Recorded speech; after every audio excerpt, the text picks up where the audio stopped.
Hi girls, gays, and theys, and welcome back to the Queer and Podcast. I'm your host Anastasia, and I use she, her pronouns, and I'm so glad and so excited to have you back for yet another episode. Today's episode is going to be mainly educational, because I think it's something that needs to be talked about. I think it's something that has a lot of backlash, has a lot of misconceptions, and it's easy to, fall into conservative right-wing media and not know the facts. So I'm here to tell you the facts. I'm here to inform you, educate you. Hopefully we all get something out of this. Yeah, I've been wanting to film this video for a very, very long time because I think it's something that's super important to be informed about. I mean, I think anything is super important to be informed about, but especially topics like these that affect queer people's daily lives and things that are being so heavily debated right now in politics. If you may or may not know, I'm a political science major in college currently, and I do a lot of advocacy and a lot of activism outside of college. So I like staying educated and I like staying on top of politics and on top of generally like issues that, like policies that certain politicians have. Because it's something that I'm passionate about, something that I feel like it's important, and so I wanted to wait until filming this video, until I felt like I was 100% like extremely educated on the topic, because I think it's important to be extremely educated on this type of topic. And yeah, now I feel like I have it down. I know the majority of it. Obviously, I don't have personal experience with this, but I want to be a voice. I want to be an ally, show my solidarity and my support. So that is what I'm here to do today. So the topic is gender-affirming care.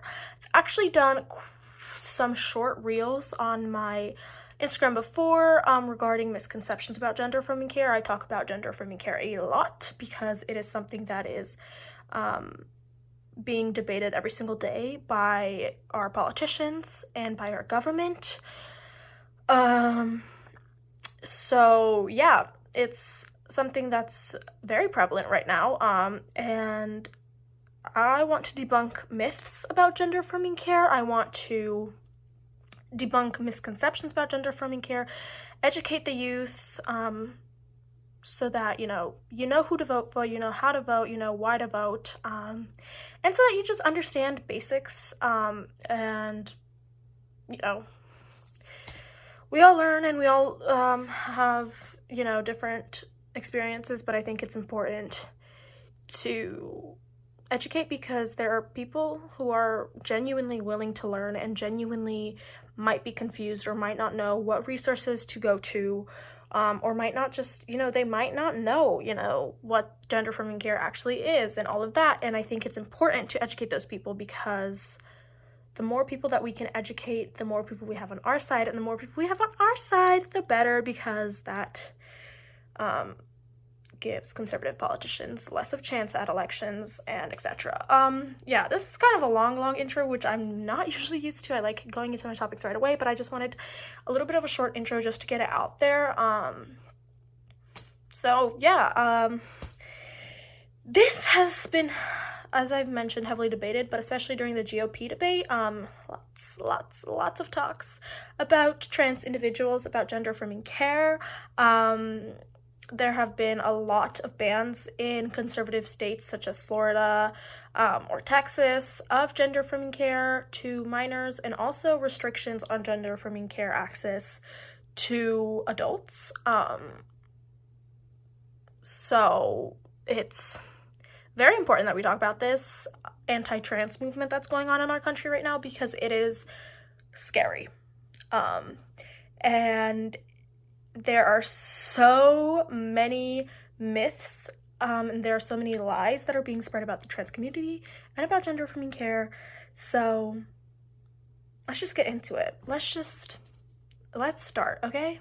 Let's take a deep breath and get into today's topic. Yeah, bear with me because my thoughts on this topic, very passionate about this topic, so It's kind of hard for me sometimes to regulate my emotions, but I try.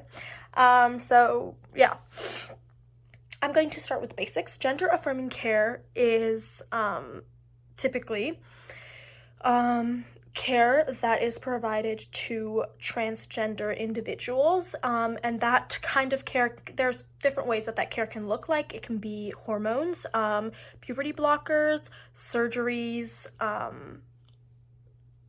and like there's even like stuff that you can do with like your face. There's like, I know there's like facial feminization surgery, and I know there's like other stuff that you can do to enhance gender affirmation for trans individuals. So yeah, that's kind of the main purpose of gender affirming care. That's kind of what it is. And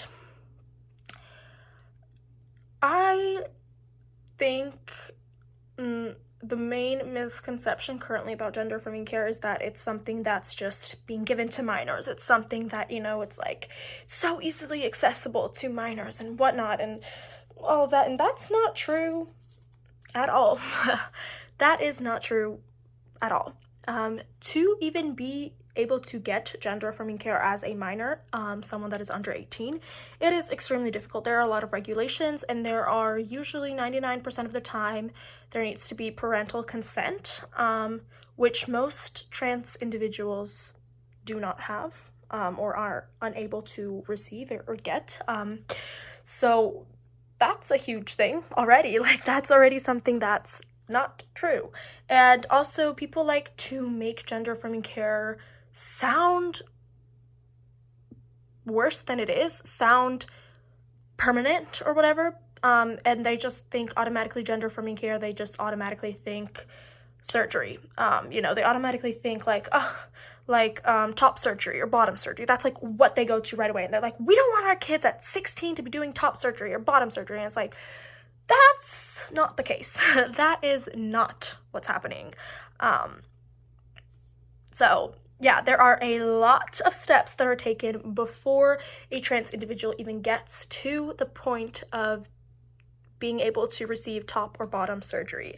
There are a lot of different regulations in a lot of different states, and it's hard to keep up because, as I said before, more conservative states such as Florida have completely banned any type of gender affirming care to trans minors, and then they have put a lot of limitations and regulations on gender affirming access to adults.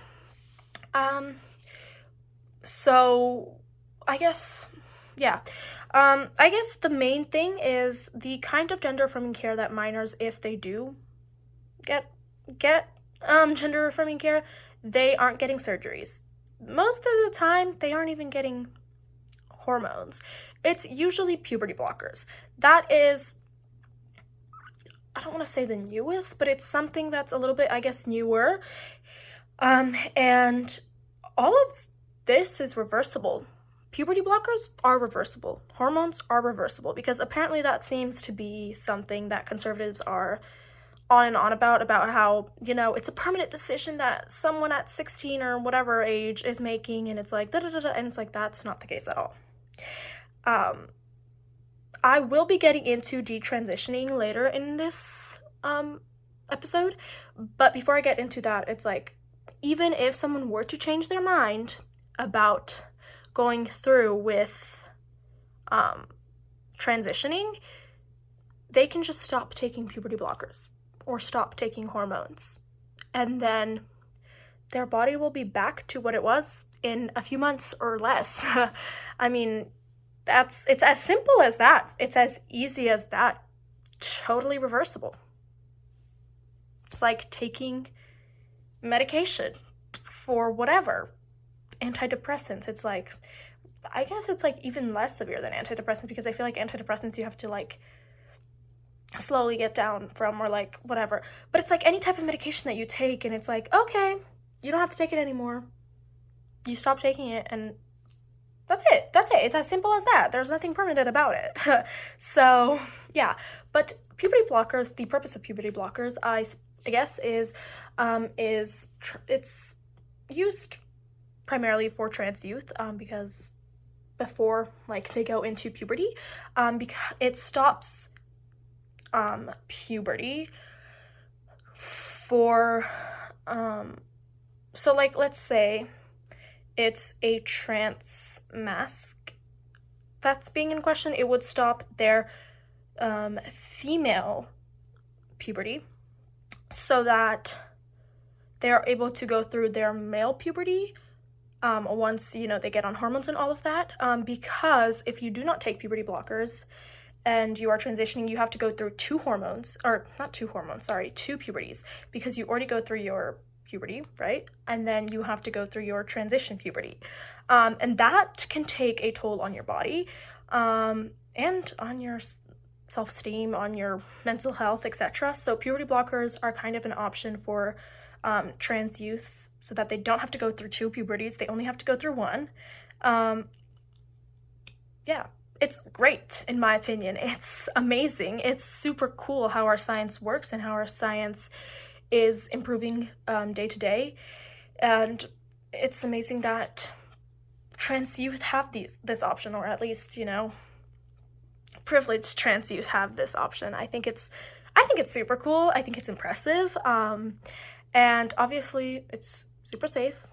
It's based by science. It's based by facts. It's backed by science. So argue with the wall if you want, because when something is backed by science, it's fucking backed by science. I don't know, you're not smarter than science, I'm sorry. But yeah, so that's what puberty blockers are. That's it. I mean, like I said, if somebody were to go on puberty blockers and then decide that they don't want to go through their transition, or maybe, you know, I don't know, whatever reason, you know, very rare case, but whatever reason, they just stop taking the puberty blockers, they go through their puberty, and that's it. Sure, they might go through their puberty a little later in life, but there are a lot of people who go through puberty at different times and different stages in their lives, because everybody is different.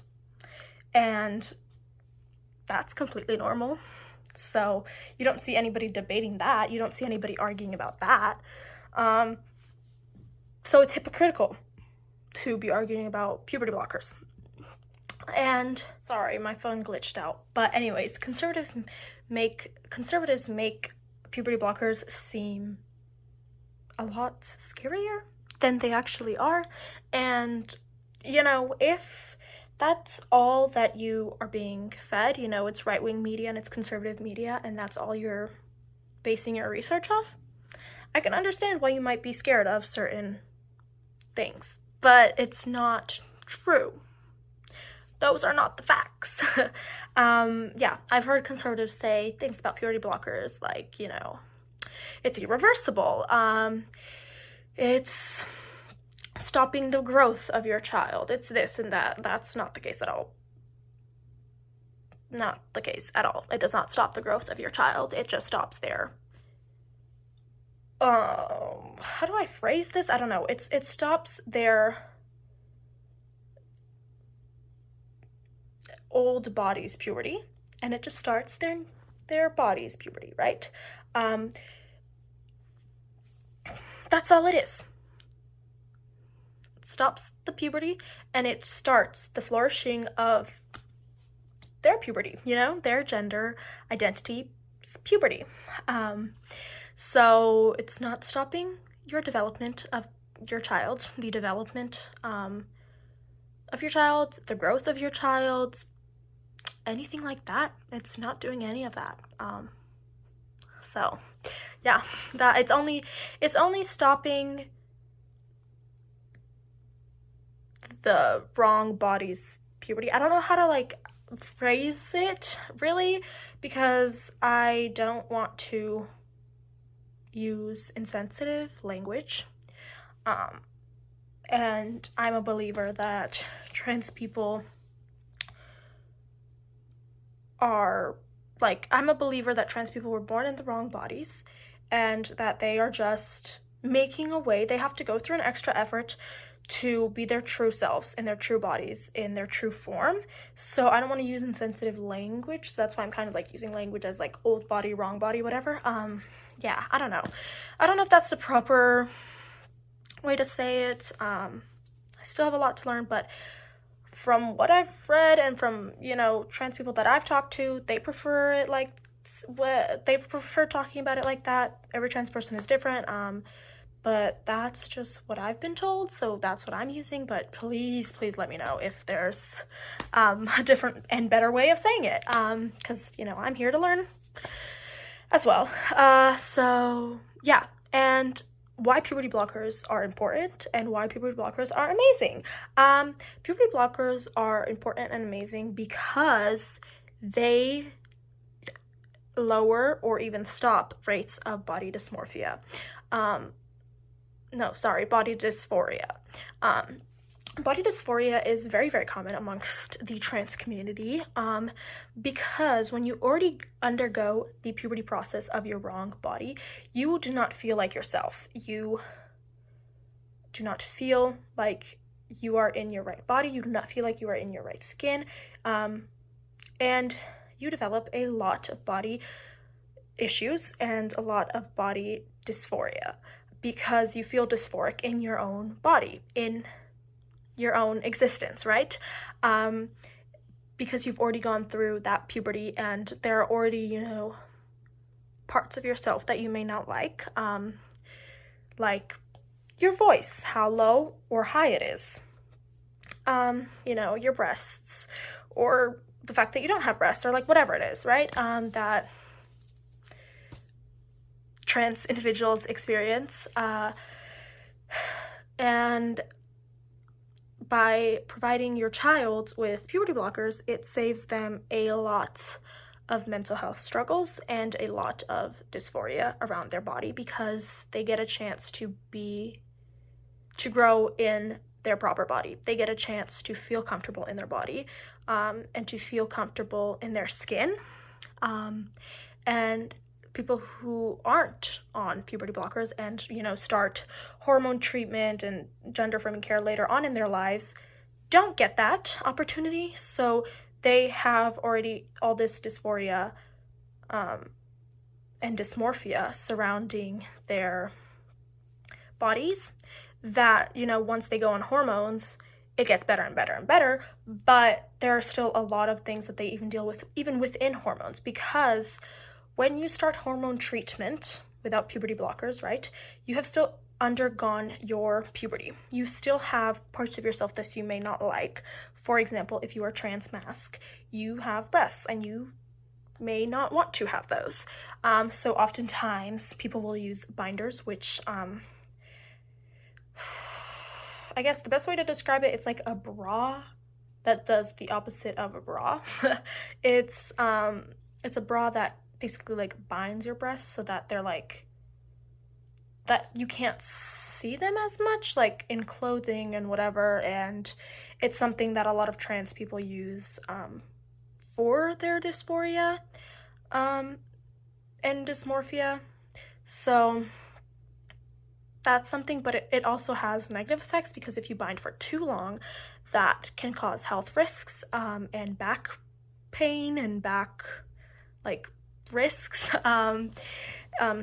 So that's not the best option either. But while you're on hormones, while things about you do change, for example, your voice can get lower or higher, or, you know, there are things that change within your gender that, you know, feel more like you. There are still things that are permanent due to puberty that you cannot change about yourself, and that's something that you still have to live with and exist in until you are able to, if you want, get surgery.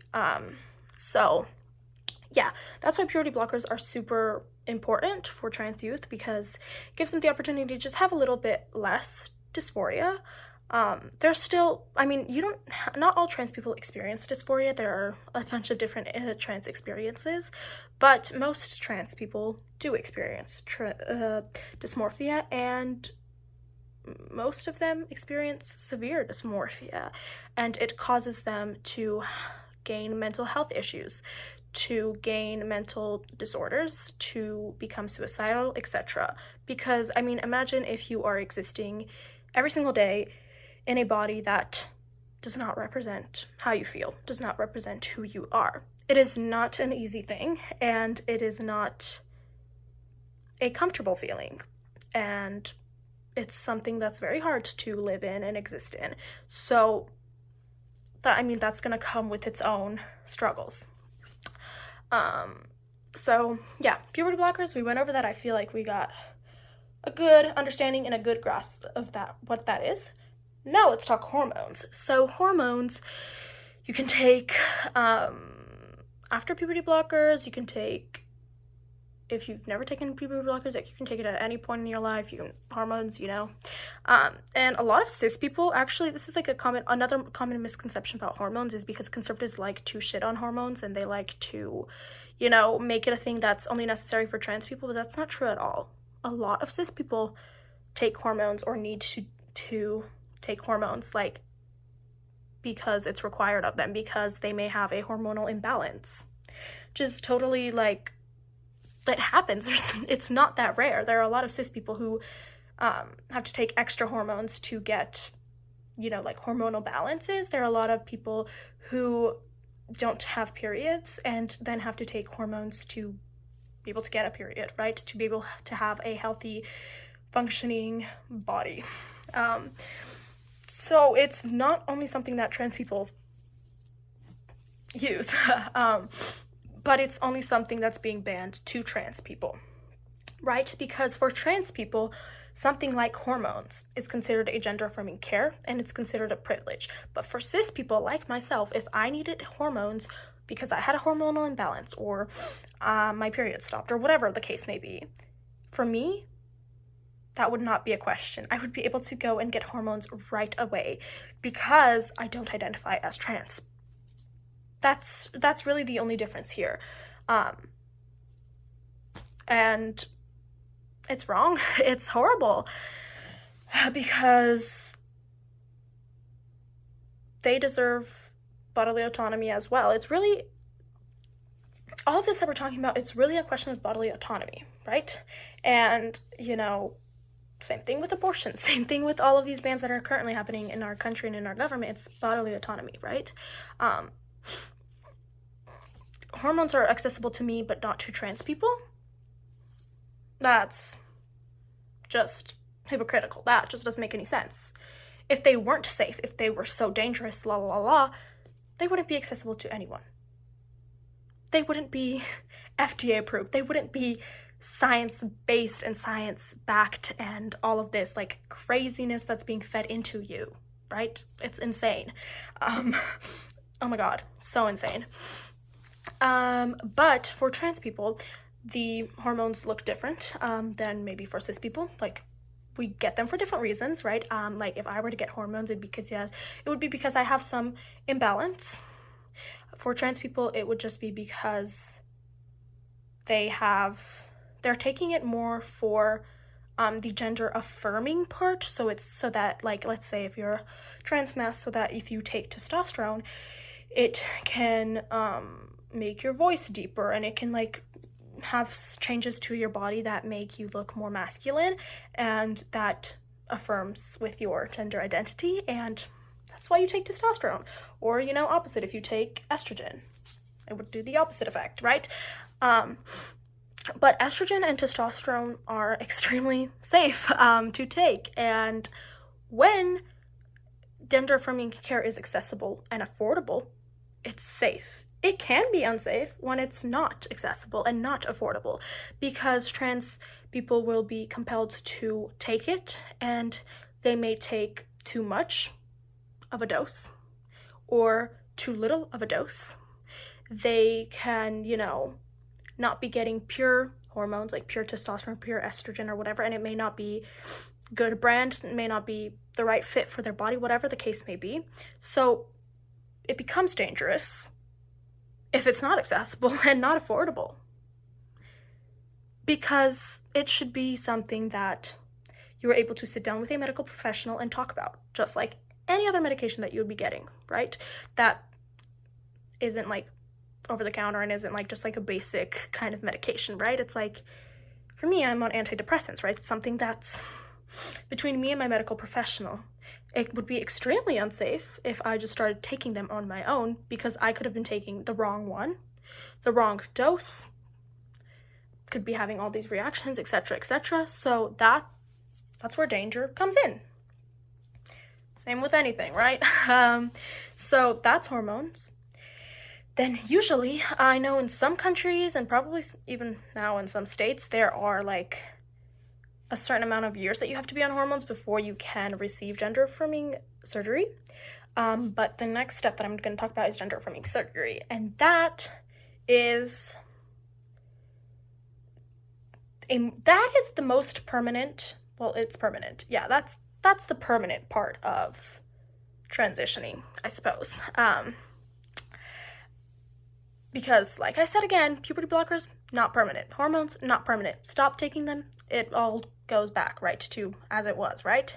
But this is a surgery and it's permanent. But, like I've mentioned, for most people, this is not just a few months, it's a few years of a process, right? And it's something that they've known for a long time. It's something that they've thought about for a long time. So it's not just like a overnight thing, like one day I wake up and I'm like, I just want to get this surgery, because that's not how it works. And yeah, so the surgery can be top surgery or bottom surgery. Top surgery is just like top part of your body. Bottom surgery is the bottom part of your body, right? So like bottom surgery would consist of like changing genitals. I don't know exactly how that process is through there.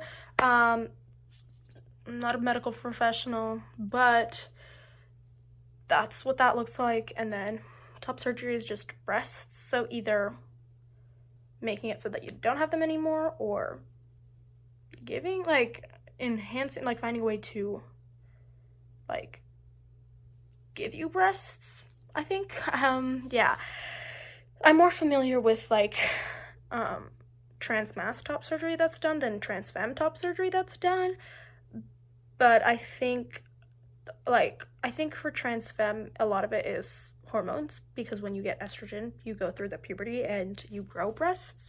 So there's not really, I mean, there's still, obviously you can do things to enhance that and affirm that, but I feel like for trans-mass, it's like through getting testosterone, nothing really happens to your breasts. You have to get a surgery to get them medically removed, right? But let me say this one more time, okay? Gender-affirming care is not exclusive to trans people. Cis people have been getting gender-affirming care forever, if we look at it, right? Because gender-affirming care is something that affirms your gender identity, right? And for trans people, that may look like this, but for cis people, that can look like breast implants, butt implants, plastic surgery. You want to get your nose fixed, you want to get Botox, you want to get this, and it can be tattoos, it can be anything that, makes you feel better about your body. And that has always been widely accessible to cis people and continues to be widely accessible to cis people, no questions asked. But, like I said again, same thing with hormones. When it's trans people, then it becomes a problem, which is hypocritical, and we see that it's exclusionary, and we see that it's discriminatory, and that is what it is based off of, right? It's not protecting any kids, it's not protecting trans people. That's not what it's in place for, right? It's in place to limit trans joy, because existing outside of the norm takes a lot of courage. And people don't like when you get power, and when you get, because once you, start to gain power, and once you start to, share experiences and this and that, they don't want they don't want to have less power, but that's not how it works. That's not how it works. Making gender-affirming care accessible and affordable to trans individuals does not put cisness at a risk. Yeah, it's not how things work here. And things like top surgery have been done on cis people. People with breast cancer get mastectomies. It's not exactly the same thing, but they are very similar procedures and very similar results from procedures, right? So if you can see, they're placing it as something that's scary, permanent, this, that, dangerous, la la la, but it's like, it's really not. Cis people have been doing it. It's been around for decades, centuries. Medical professionals are allowed to do it, or they know how to do it. It's science. There's nothing dangerous about that. Is it permanent? Yes.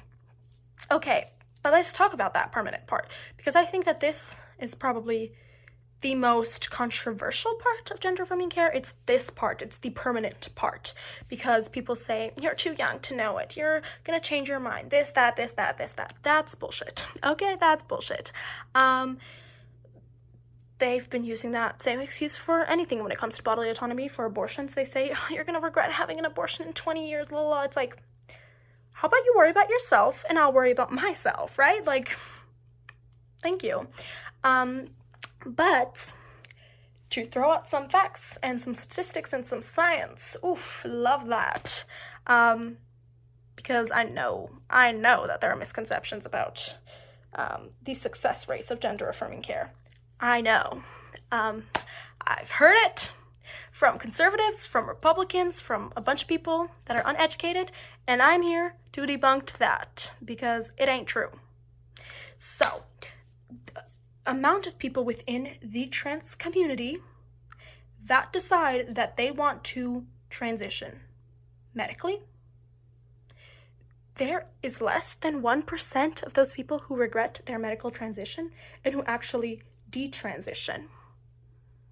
And out of that 1%, most of those people detransition not because they aren't trans and they don't feel or identify with transness. It's because of the stigma surrounding it. It's because of the lack of support and because of the fear. Very important. And the success rates of gender-affirming care are they're more successful than most surgeries done. There is more regret surrounding knee replacement surgeries, tattoos, abortions, having kids, getting married. Any of those major permanent life decisions have more regrets than gender-affirming care and gender-affirming surgeries. I have 4 tattoos, right? Just turned 18, got 4 tattoos. My right, because my body, my bodily autonomy, right? Nobody was stopping me. Nobody was gonna go, you can't have it because in 20 years you might regret it.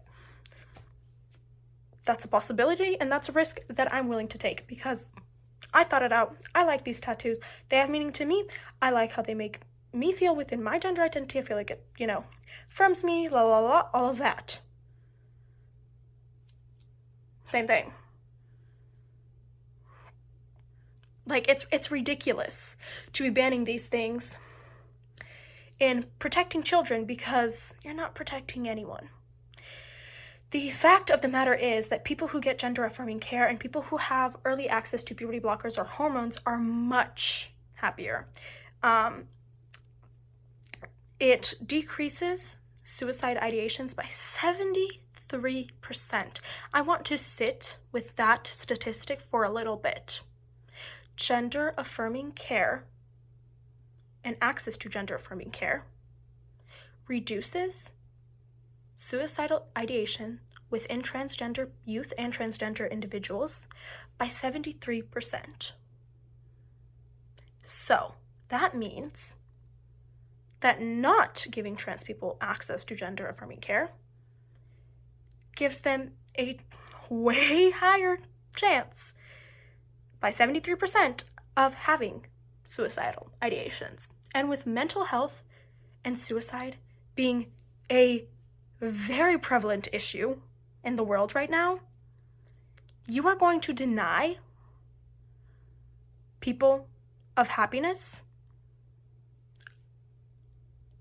and mental stability and mental, like, well-being? And then you're gonna say that it's about protecting kids. But it's not. Because if it were about protecting kids, the opposite would be happening. Gender-affirming care would be affordable and would be accessible, because science proves that it is vital to trans people, vital that they are able to feel comfortable in their bodies and to feel comfortable in their skins, and that it changes their lives for the better. So don't bullshit me that it's about protecting kids. You haven't talked to any trans kids. You don't know trans experiences. And you are lying to get votes, to get money. You never gave a shit about kids. Because that's the same argument with pro-lifers. You're not pro-life, you're pro-birth. Soon as that baby comes out of the womb, if it's black, if it's gay, if it's trans, if it's a woman, if it's like whatever, you don't give a shit about it. You're doing absolutely nothing about kids at adoption centers. Same thing here. You're doing absolutely nothing to provide trans kids with support. If you care so much about protecting children, then why aren't you doing that? Why? Why aren't you doing that? The only thing that you are doing with banning trans and gender-affirming care is making kids more suicidal, making trans youth more depressed, making trans youth have more mental problems down the line. And that can scar them for life, and usually it does scar them for life. That's the reality that we're facing with here. And I'm not sugarcoating anything, because this is a very real topic.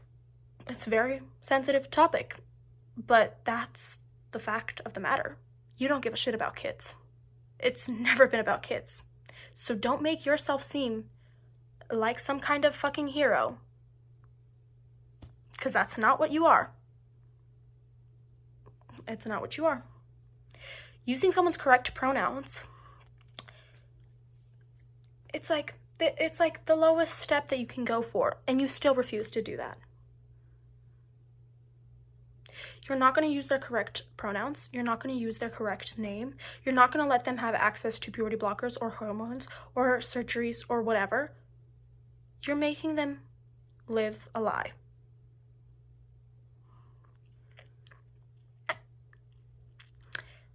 And it's upsetting, because they have all the power. They are so ignorant, and they're not just keeping that ignorance to themselves. They are spreading that ignorance to millions of other people around the world. And that is why there has been such a high attack on trans youth and trans individuals and gender-affirming care. But if it was about protecting kids, these laws wouldn't have been existing. You would not have been saying detrimental things about trans youth and about trans individuals in general. You would be respecting pronouns, respecting names, because who cares what I want to be called, what someone wants to be called? It doesn't fucking matter. It doesn't affect you negatively in any way. And shocker, we all have fucking pronouns. It's basic fucking English grammar. You learn it in fucking first grade, okay? Like, you cannot refer to a person without using pronouns, okay? So, conservatives to say, I don't use pronouns, I don't believe in pronouns. It's not some fucking conspiracy theory, okay? This is science, this is facts. This isn't whether aliens are real or not. No. Facts. Facts. You cannot deny facts, you cannot deny science. I mean, you can try, but it's always there, and it's always right. But yeah, I think I said everything that I had to say. This podcast's a bit longer, but it's not that long. And I think this is so important. I had so much to say about this. I hope that this was educational. I hope that you learned something, because I definitely learned something in the process of getting ready to film this video. I hope that I changed at least one person's mind about gender-affirming care. Hopefully, you know, but if not, I don't know. I hope that I educated people, and I hope that people learn from this, and I hope that, I don't know. I hope that it resonates with people, it educates people, it makes the world a little bit of a better place. That's all I have to say. I would like to thank some of my trans friends who have provided me with this information, who have helped me with certain language and wording of things and how I should be saying things and etc. Thank you so much. My solidarity is always with you, 100%. Sending all my love and all my support to everyone in the community, but especially the trans community, because they are the ones that are being attacked the most.